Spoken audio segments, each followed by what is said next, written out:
Hello, Klaus here, and welcome back to yet another video. I hope you are having a beautiful day and you are enjoying the content from this channel. If you are enjoying the content, please consider subscribing if you're into Davinci Resolve, filmmaking, and that kind of thing. So in today's video, I'm going to do a very quick tutorial, and it is a very easy tutorial, and it is basically just how to do a text that follows a path in Fusion. So let's do that pretty fast, pretty quickly, and hopefully you'll enjoy the video and have a nice day. See you next time. Okay, so here we are in Davinci Resolve 16, and first off, let's go to our effects library and go to our effects, and let's drag down a Fusion composition. And that's all we need to do. So let's go to Fusion.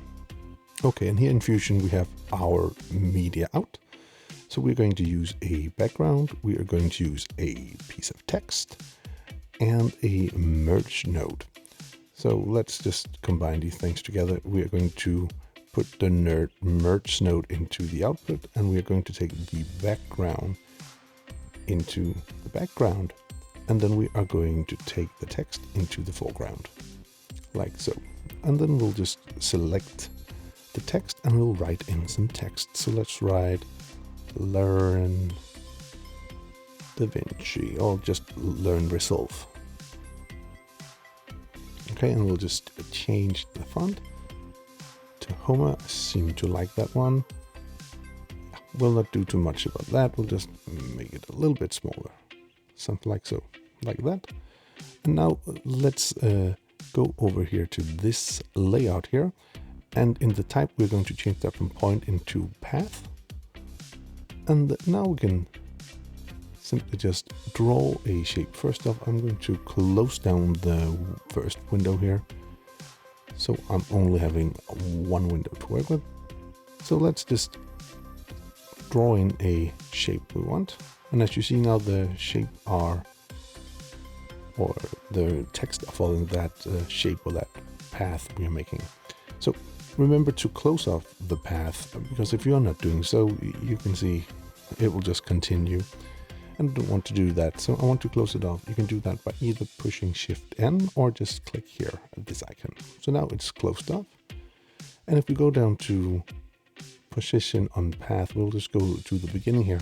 You can see we can control the position on the path. And if we put it here at the beginning and hit a keyframe, we can then go, let's say, we'll go,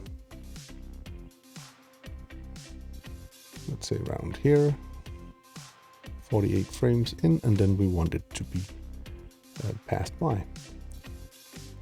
And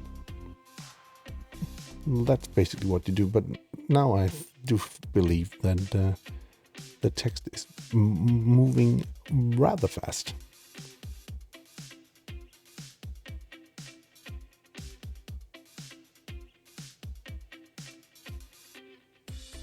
As you see.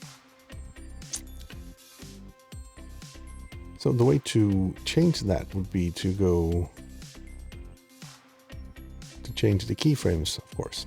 And you would do that up in the keyframe here, and I will then choose the text because that's what I'm working on, and then click this icon so you can see what you're doing. And I'll just zoom in a bit, and I can see that this is my end keyframe. So I'm just going to drag this keyframe and make my animation a little bit longer, like so. So that is the first thing. So let's take away the keyframes. So if we want to, for instance, make things smoother or change anything, we can hit this icon up here and then highlight everything. And now we have all these handles we can move. We can drag and make things a little bit different and move our animation a little bit as well. So we'll just make some small corrections, not too much. So we can make the path even weirder or more interesting. So, okay.